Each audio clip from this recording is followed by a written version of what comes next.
What's good? What's good, everybody? Welcome back to another episode of The Urban Platform Speaks. Make sure to like and subscribe to the channel as you tune in and check out the content. And with that being said, man, I want to react to a conversation that was had on the Running Back podcast with what's the young lady, Michelle Beadle, Boogie, and Lou Williams, right? And they were talking about Victor Wembanyama and him possibly winning uh defensive player of the year and MVP in the same year, right? And so now I've said in other videos, man, I like the way that the Spurs organization is how they're managing him and his time on the court. And they're doing it now, they're even getting better. They're doing it to a point where he is in there at crucial times, no matter what time of the, like when the crucial time is, he's in there on important parts of the game, right? And he is dominant at both ends of the court. And that right there is like, I think this guy right here, man, is just crazy how good this kid is. So on top of that, he probably could be able, he may be able to win those two awards this year. It's just it's a good sign for the NBA, in my opinion, right? Because when you have guys who play at both ends, and that's very important. Like, for people to be in a discussion of MVP and defensive player, like that, that's good for basketball. It's really good for basketball when you got a guy who on one end, he's blocking shots, altering shots, rebounding, and then come down to the other end and then, score almost at will. That's really good for basketball. That's old school basketball where guys played at both ends of the court. And that's why I said, like this young era of basketball players that's coming in, like with OKC, what they, they got their team, they play defense. What's the other team? Detroit Pistons, good offensively and defensively. The Houston Rockets, they got that kid Shangoon and Thomas. I like that. I like these young kids, man, because they playing at both ends. That's basketball. Like basketball is not just about chucking up 3-pointers, man, and dunks. That's not basketball. That's just a layup line, basically, in my opinion. But these kids out there now, man, they making it fun to watch the game. And this guy right here, Victor Wembanyama, is a big part of that. So what I want to do is I want to react and add my commentary to what they said on this running back podcast about Victor Wembanyama. This was a fun one. Spurs, Rockets, the 2-4. Wemby with a dominant win on this one. A 111-99 final. He had 28, 16, 5 blocks in 29 minutes. Fox with 18. Amen Thompson had 25. Kevin Durant finished with 24 and 6. But the story here is that Houston led this bad boy about 70% of the game. The Spurs shot 23% from three. And then somehow Spurs win, and Wemby comes out and dominates that second half, very aggressive at the rim, which I know, Boogie, makes you happy. I mean, it makes all of us happy. Is this not what we want to see a lot of? This is exactly what we want to see. I mean, this guy is such.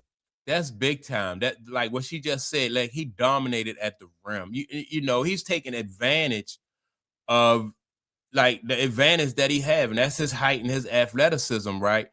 So why wouldn't he dominate at the rim? That's, like I said, this kid and the way he playing is really good for basketball. I think this is going to go a long way towards like saving basketball and bringing basketball back. A mismatch. Well, he's a mismatch anywhere on the floor, just in the fact that he can turn around and shoot over anybody.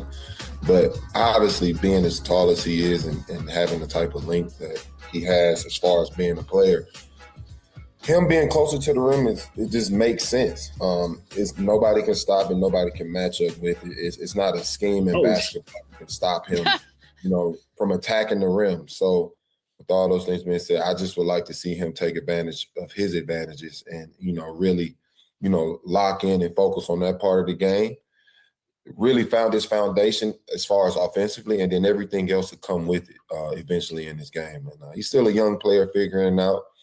And, still figuring out his strengths and weaknesses as far as his offense. And this is a part of the process. But once he gets to that point where he knows exactly where his foundation is offensively, he's going to be unstoppable. You hit it on the head, Boogie. Seeing him in the paint so much from this game and putting pressure on, like I say it all the time, listen, we got to value putting pressure on the rim again. In a league that teams are shooting 60 and 70 3-pointers in a game, it's so much value in using your size and your strength 5 to 10 feet away from the basket to put pressure on teams. And it worked last night. As you can see, Houston went ice cold in this game. They went ice cold, couldn't find the basket. And instead of having a shootout with them while they can't make shots, no, we're going to take layups and we're going to take 10 and 12-foot jump shots and we're going to put pressure on you. We're going to get to the free throw line.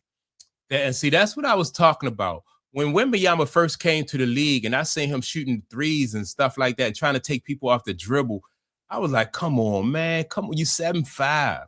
It's so obvious where your advantage is, right? And now, like I said, this guy is playing closer to the basket.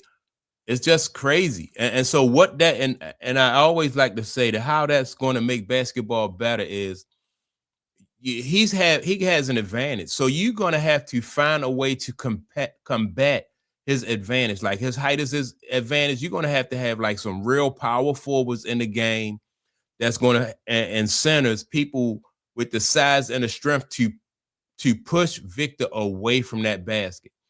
And so what that is going to do, that's going to make him step up his game even more, right? So teams are going to try to combat what he do, like minimize his strengths, and then that's going to make him go back to the drawing board and have to get better, man. So this, like I said, this is really good for basketball. And that's what the Spurs are able to do. And another point that you made, we got to realize Wemby is still a very young player. He's still trying to figure out what his strengths and his weaknesses are and how he can be successful every trip down the floor on the offensive end to put as much pressure as you can on a team that's trying to beat you. And last night was a great game for him. So if I'm him, I'm watching this film, I'm trying to bottle that up from post-ups to back cuts to flashing in the lane, from just being a presence, being my whole 7'4", 7 whatever foot presence that I am, making sure that teams feel my presence and feel my dominance and don't bail them out on the offensive end. At the three-point line, we used to always have this saying, I don't care how tall you are, at the three-point line, we're the same size because I can defend that and you're not putting any pressure on me to guard you. Now, the minute you put that ball on the floor and you turn your back to me, that's when the foot of difference that would make as a player, that's where that becomes a strength. Now, if you use it as a weakness, you don't get much out of it. So this is a great game for Wemby to bottle up and try to do as much as he can when opportunity presents itself every single. And so look, in this game, the Houston Rockets led most of the way, right? And this is what I think about, like when a team that shoot a whole bunch of three-pointers, you go cold, and then you have somebody like Wembanyama in the paint who's just getting high percentage shot after high percentage shot after high percentage shot. And then you go down your end of the court, you shoot a three, you shooting threes and you missing. So now if he scored 3-4 times down the court, he's got 8-10 points. Whereas though you missed the opportunity, to score, and now the pressure's on you. That's basketball right there. So all that analytics, and they talking about trade threes for twos and all that stuff is, I'm telling you, that stuff is going to go out the window, and it's going to go out the window because of this kid right here, Wembanyama, who is making teams pay. When you go cold, he make you pay. And I said the same thing about OKC, right? I like the fact that they got Shea Gilgeous, and that kid shoot a whole bunch of mid-range jumpers, a higher percentage shot. You go cold on the three-point end, and he come down and he hit two mid-range jumpers. That's 4 quick points. Whereas though, and you're falling further behind, and then now you feel like you really got to shoot 3-pointers to keep up with, you know what I mean, to get back in the game after you done fell behind. So these new kids, man, on the block is just they just changing the game. They're going back to playing real basketball, and they are using their advantage. I like the coaching staff for monitoring this guy's minutes, allowing his body to get, like his conditioning, his body is conditioned for NBA games. They didn't just throw him to the wolves, man, and allow him to get hurt. They regulating him, and they still got this kid in there at crucial times.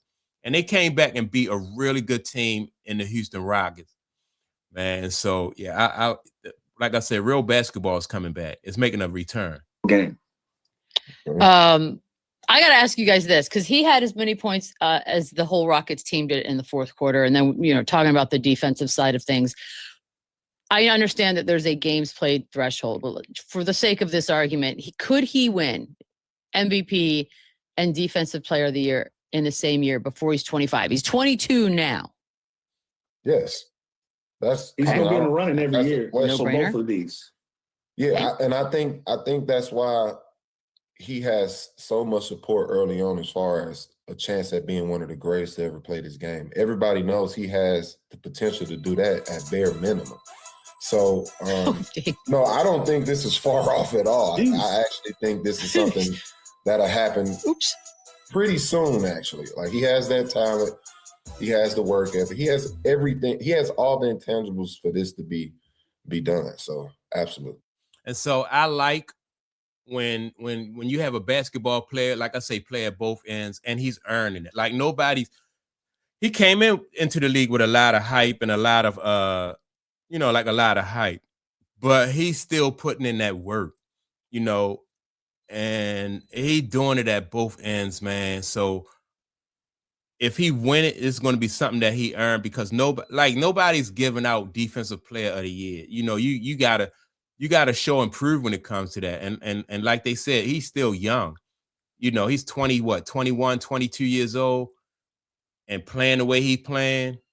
And he's not logging a whole bunch of minutes. So that means that he's learning how to be efficient in his movements, and he's efficient in the way he put pressure on the other opponents, man. This is just crazy. It's crazy. And yeah, if he win Defensive Player of the Year and MVP, it'll be something that he earned, and that'll be good for basketball. So that's my take on it. Y'all make sure to like and subscribe to the channel. Also, don't forget to leave a comment. And with that being said, man, I'm gonna check y'all out in the next video. Peace.